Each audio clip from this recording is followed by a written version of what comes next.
Coming up on Lawmakers, advocacy groups including the League of Women Voters and Georgia Watch announced their support of judicial election reform efforts. A bill that would allow local referendums on the sale of beer and wine on Sundays could be thwarted by a top Senate Republican, but the bill's supporters say no. And Georgia State Supreme Court Chief Justice Leah Ward Sears delivers her second State of the Judiciary address.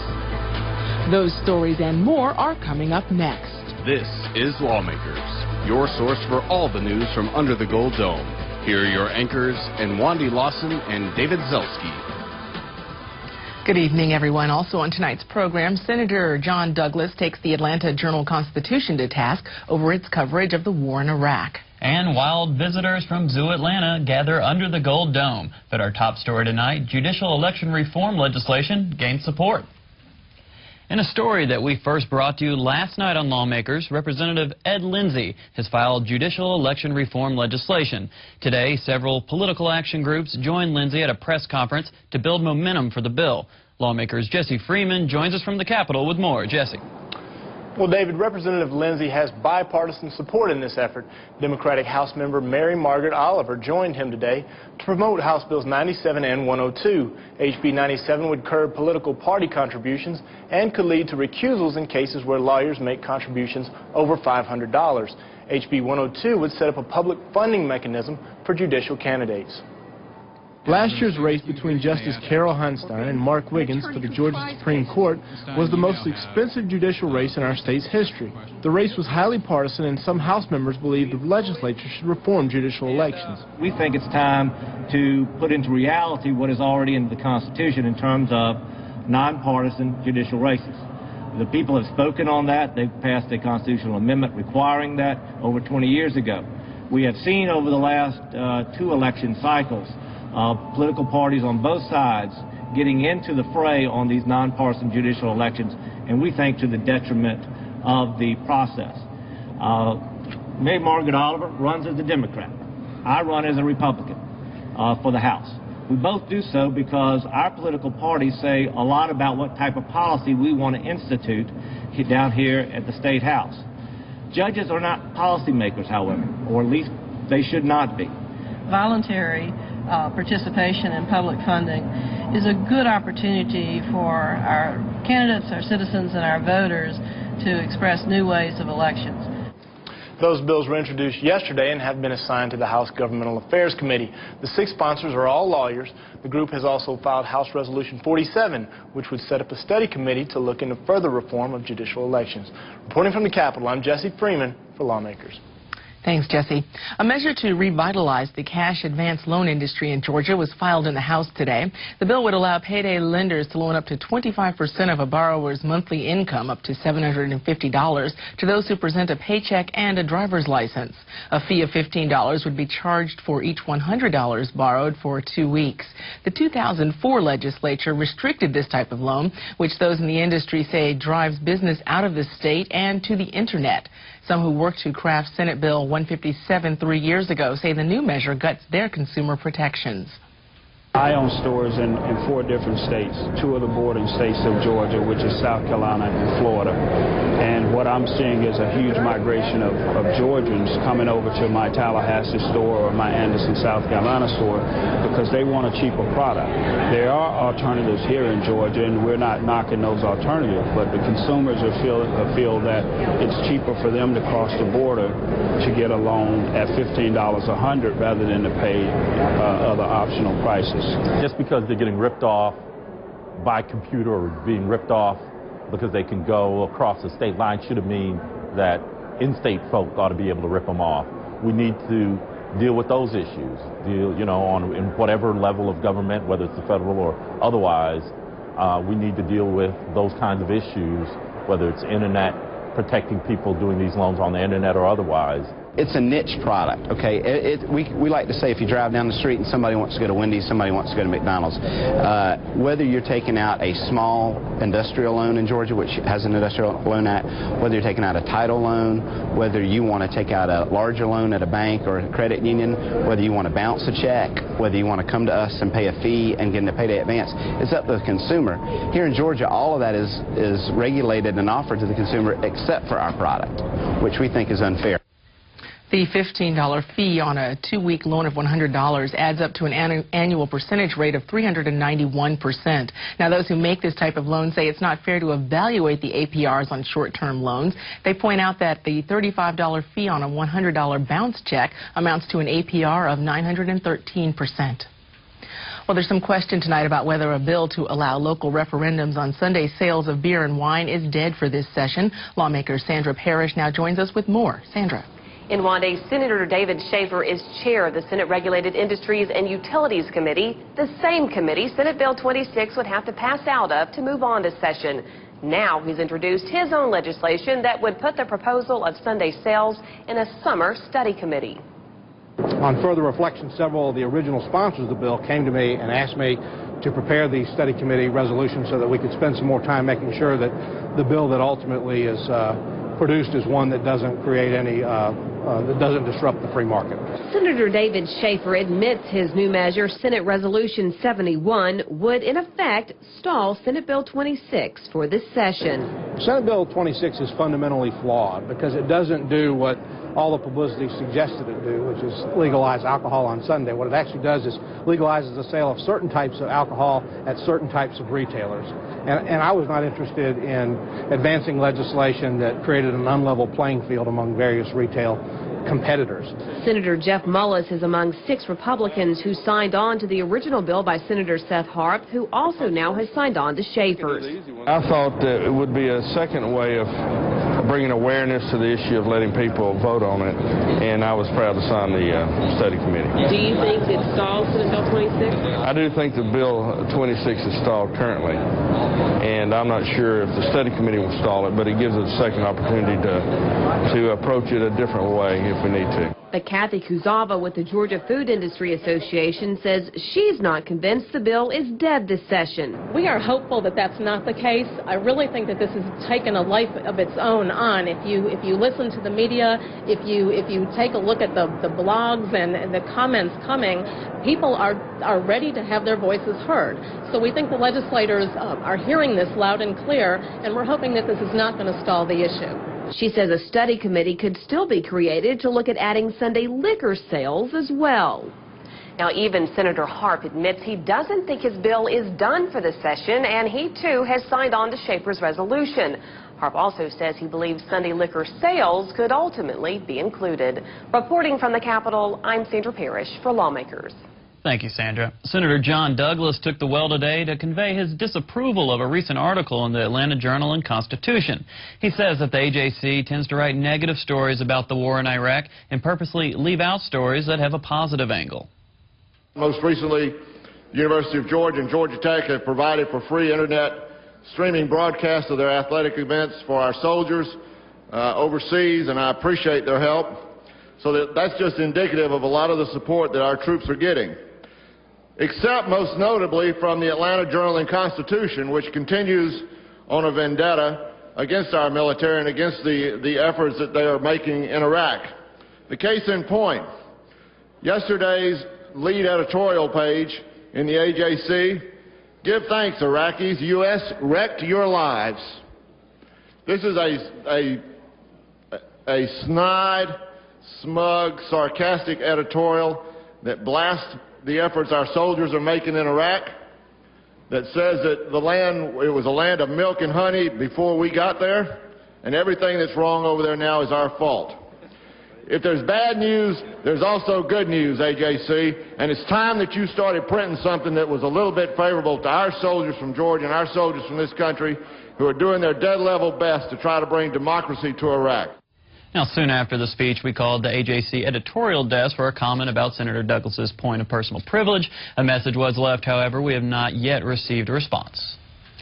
An ethics complaint was filed today against House Ways and Means Chairman Larry O'Neill. Edward Chapman, a former researcher for the state Democratic Party, filed the complaint, which deals with a tax bill passed in 2005. The complaint alleged that O'Neill used his elected position to help get a $100,000 tax break for Governor Perdue on land sold in Georgia in 2004 and on land bought in Florida later that same year. The governor signed this bill into law in 2005, but the bill was made retroactive to 2004, covering that land purchase. The governor says he learned about this benefit after signing the bill when his accountant was doing his taxes. Senate President Pro Tem Eric Johnson says a review committee will consider the complaint before it goes to the Legislative Ethics Commission. Georgia State Supreme Court Justice Leah Ward Sears gave her second State of the Judiciary address in the House today. Justice Sears began her speech to the General Assembly and members of the judicial branch by discussing 4 important purposes for Georgia's judiciary. Number 1, it reminds us of the vital mission of the judicial branch to administer justice under the law equally to all. Number 2, it reaffirms our partnership with the legislature as well as with the judicial branch in identifying and allocating resources and tools that we will need to carry out our mission. Number 3, it gives us a public opportunity to express the judicial branch's thanks and sincere appreciation for your positive and constructive leadership in our trilateral partnership. And finally, it is the very best forum that we have to share with you and the people of this state our assessment of the state's judicial system. Chief Justice Sears says she believes judicial reform begins at home. Last year, she led the creation of the Georgia Supreme Court Commission on Children, Marriage, and the Family to reduce the court's caseload by improving domestic life, decreasing substance abuse, and increasing educational and employment opportunities. Today, she received an ovation for her proposals to keep Georgians from having to ever interact with the court system. I have saved the discussion of family cases for last, because I hope that my thoughts on this subject will stay with you the longest and because it touches my heart the most. Ladies and gentlemen, it is difficult to exaggerate the impact that the decline of the two-parent family and the increase of the number of domestic relations cases in the past 20 years has had on the trial court dockets of this state. Divorce has now become a common phenomenon. We now live in a country where over 1/3 of all of our children are born to unmarried women, and where 40% of the children of divorce do not see their father in a typical year. Our prisons are full of young men who have fathered children they will never be able to support, and there are far too many children in foster care.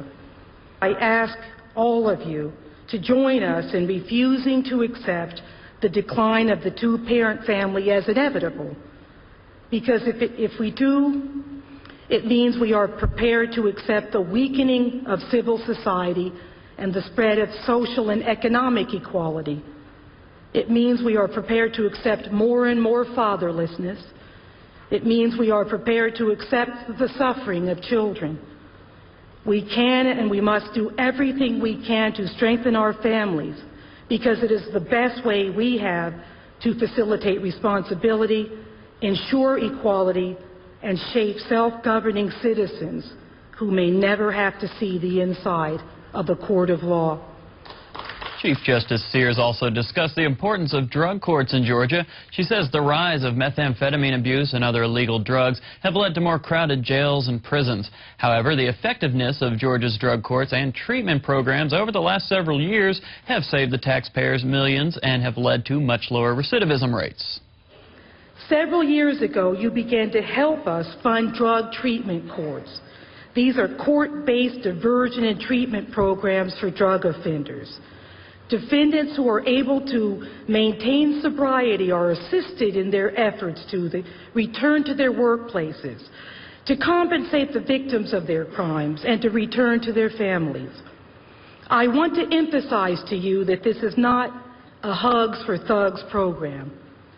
There is nothing at all easy about what drug court participants have to do, and there is nothing half-hearted about the consequences of failure.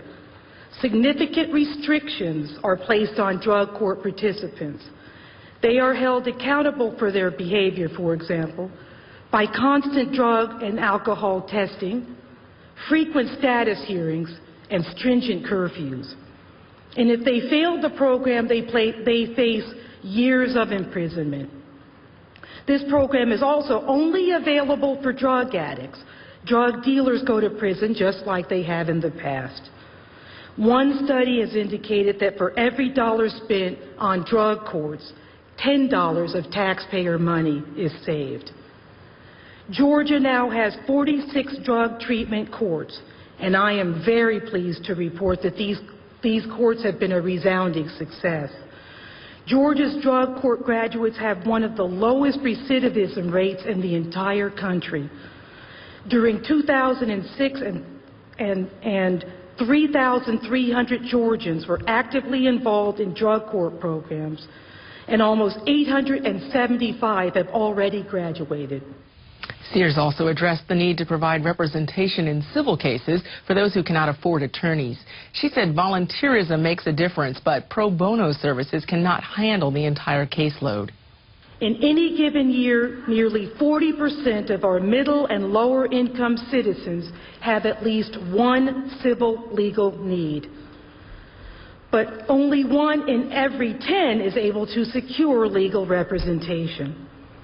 This means that 90% of our most vulnerable citizens have no one to represent them while they are trying to handle some of the most important issues of their lives, such as access to affordable housing and medical benefits. Now, Georgia has a wonderful array of lawyers and other professionals who regularly donate their time and their attention and their money to those in need of legal services. And I cannot begin to tell you how grateful and proud I am of their generosity. They provide millions of dollars each year in pro bono legal services. However, there is only so much that our lawyers can do. Last year, the Supreme Court established the Committee on Civil Justice to further develop and support policy and initiatives to expand access to justice for all Georgians. In his State of the State address, Governor Perdue mentioned the importance of Georgia being a business-friendly state. That same theme was addressed in Justice Sears' State of the Judiciary. She says judges in Georgia's business courts are being stretched thin with criminal and domestic cases, but adds that a pilot program in Fulton County could be on the right track. Business-friendly states are better able to attract new business and to retain existing ones. Legal disputes are a fact of life in the business community. And when disputes arise, companies need assurance that they will be handled efficiently, expeditiously, and competently. Georgia has a strong court system with many really fine, outstanding judges. However, in the past year, some of our trial courts have been stretched thin because some of the same judges who hear business-related cases must also hear criminal cases and domestic relations cases. In several states, specialized business courts have been better able to meet the demands of our business community. We hope that through our business court pilot program, presently being developed in Fulton County, that one day soon Georgia companies, as well as companies that may decide to relocate in this state, will benefit because our state's business-friendly policies, as embedded in our courts, will be widely reflected. Sears has drawn criticism from some lawmakers who believe that the state Supreme Court is too liberal and should address more domestic cases. In today's address, she repeated her belief in the structure and strength of the American judicial system. Our progress as a nation has in large part been forged by a judiciary that is able to act without concern for the day-to-day politics that most election-focused lawmakers must be aware of, and that is a good thing. Imagine if judges could be removed from the bench simply because some influential person or special interest group disagreed with their decisions. Imagine a country where the falsely accused did not have a fair opportunity to vindicate themselves in court because judges ignored the law and instead follow the court of public opinion. Imagine a country where citizens did not have an impartial forum in which to seek redress of grievances. Fortunately, the people of this great state seem to cherish the wisdom of this separation of powers. And they have shown time and time again that they also believe that a sense of fairness, justice, and impartiality must be woven into the fabric of anyone who would call themselves a judge. It is fundamental, it is compelling, it is immutable, and it is nonpartisan. Late last year, several legislators began researching the idea of increasing the number of Supreme Court justices from 7 to 9 and making their election partisan. This plan has yet to be introduced as legislation. The House and Senate today honored the 4A state football champs, the undefeated Fighting Eagles of Northside Warner Robins High School. And for a few minutes, head coach Conrad Nix decided to coach the House. You know, it's going to be hard for you guys this year. I know that some of you are sort of busy talking right now and everything, but it's hard to win a state championship, guys. And I'm going to tell you, you're going to have some hard challenges in front of you this year. It's going to be hard for you to go undefeated this year. But I pray that God's will and wisdom will be with you as you lead in the effort to do the things that's necessary for the people of the state of Georgia. I thank you for your time today, and I wish you the very best as you go through this legislative season. And again, I want to thank Representative O'Neill, and we've got a couple of shirts, and I don't know if this is very appropriate, but I guess I'm in charge right now. So, Deontay, I noticed that this block up here's got a few hard, rough places in it, too. Some gavel's been hit it pretty hard. And in other news, officials with the Department of Natural Resources say they're on a mission with the governor to transform Georgia into a fisherman's paradise. Today, during a meeting with the Senate Natural Resources and Environment Committee, DNR officials explained the benefits of the Go Fish Georgia initiative. Fishing is big business in Georgia. Anglers spend over $500 million on fishing in this state every year. That generates $19 million in sales tax, and it has a $1.5 billion economic impact on our economy. In order to successfully implement the program, DNR officials say they must keep 3 goals in mind. We want to make fishing better, we want to improve access to our waters, and we want to more aggressively promote fishing opportunities in the state. The Go Fish Georgia initiative is Governor Sonny Perdue's $19.1 million program to promote fishing in the state. It also includes building boat ramps and attracting tourists to bass tournaments. It was a zoo at the Capitol today, literally. Lawmakers' Bridget Snapp has more. From a kinkajou to some high-profile birds, the south wing of the Capitol was bustling today with several wild visitors. Education Animal Supervisor Amy Fuller tells more. I am holding a kinkajou. Her name is actually Maya, and this is a procyanid, which is the family that contains raccoons. You can find these guys Central and South America up in the rainforest. We have a black rat snake here today. She is actually an albino, so she is white instead of black. And we also have a 6-year-old prehensile-tailed skink, which is a large lizard that can hang by its tail that you find in the South Pacific. The exhibit also featured Savannah, a Lanner Falcon who flies at the Atlanta Falcons games, and Tahoe, a Harris's Hawk who flies at the Atlanta Hawks games. In addition to the live animal exhibit, officials were on hand today to discuss the education and conservation efforts undertaken by Zoo Atlanta. We have all kinds of education programs that we do throughout the state of Georgia. So basically we take a lot of our animals, a lot like Savannah, but we also have mammals and reptiles we can take into the schools and educate kids on the importance of wild animals and the importance of conservation. Although there were several live animals today, Zuzu the Panda was only available in mascot form. However, Zoo Atlanta officials reminded us that you can see the live pandas, including baby Malon, by taking a trip to the zoo. Reporting for Lawmakers, I'm Bridget Snapp. Well, those exotic visitors from Zoo Atlanta were not the only performers under the Gold Dome today. Students from Cooper Elementary School in Loganville provided entertainment of a musical variety. Lawmakers' Corey Daniels has more.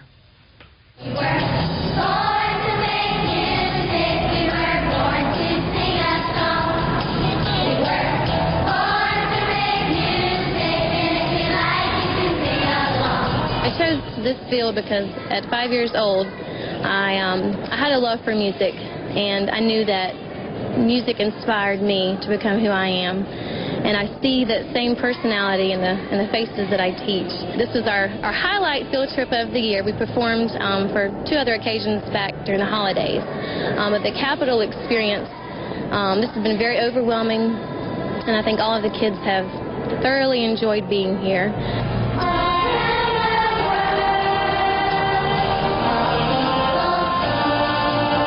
I don't know a single person who hasn't listened to a song, but I know that music brings joy to people. When I got up there, I was really scared, but I just started singing. This is one of the greatest experiences. Music is a language that speaks to us all. Today, these children's voices set a tone of patriotic harmony for all of us to share. Reporting for Lawmakers, I'm Corey Daniels. Yesterday, the Georgia State Capitol opened its doors to students of all ages from across the state to participate in the 3rd annual Capitol Tech. Lawmakers Rick Wheatman was on hand at the event. The 3rd annual Capitol Tech took place this Tuesday at the Georgia State Capitol.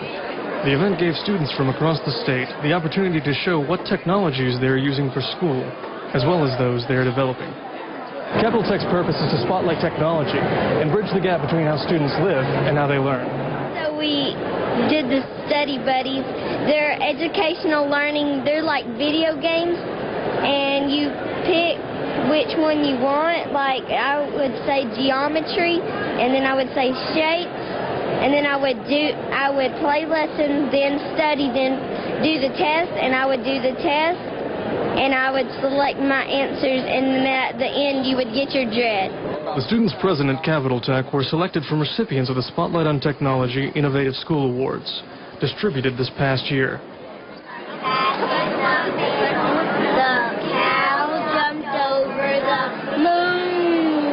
Well, first we rewrote a nursery rhyme, and then we had to bend wires to make the shape of the character. We had to cover it with aluminum foil and cover it with clay. We took some pictures, and in each picture we moved the characters just a little. Voice to the pictures on the computer, and we put it all together, and we made a little movie. Well, it's fantastic to see what these young people are doing at their schools and the incredible brain power they have. It's encouraging to see what our future looks like in these kids. Capitol Tech is important for the kids, but it's also a snapshot of Georgia's future in technology. Reporting for Lawmakers, I'm Rick Wheatman. I think we've got some future animators on our hands. Coming up tomorrow on Lawmakers, Governor Sonny Perdue and Senator Zell Miller celebrate the milestone of the 1 millionth Hope Scholarship recipient. A joint House and Senate committee visits Grady Memorial Hospital. And we speak one-on-one with House Appropriations Chair Ben Harbin about budget priorities. We'll have all those stories and the latest from Under the Gold Dome. That's tomorrow night at 7 p.m. If you've missed any part of this Lawmakers broadcast, be sure to tune in tomorrow morning when Lawmakers repeats at 5:30 a.m. And now stay tuned for Georgia Outdoors. Tonight's episode is about enjoying the 4 seasons in Georgia's great outdoors. That program's coming up next here on GPB. And that is our broadcast for this, the 7th legislative day of the Georgia General Assembly. I'm David Zelski. And I'm Wandy Lawson. Thanks so much for joining us and have a great evening.